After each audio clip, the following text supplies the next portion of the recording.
In this video, I will show you how to calculate GST in Microsoft Excel. So we have this example data. So to calculate GST,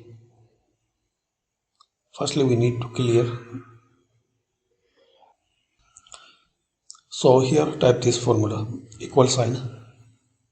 Then select this GST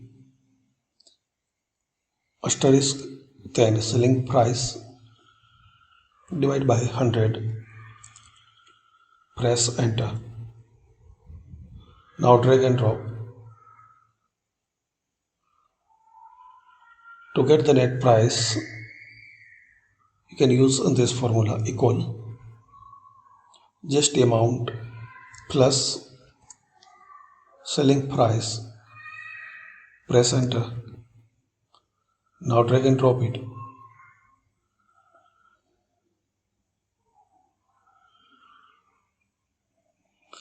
To get the grand total, select the cell, press and hold Alt and equal, then press enter. So this is the way guys you can calculate GST in Microsoft Excel. Thanks for watching.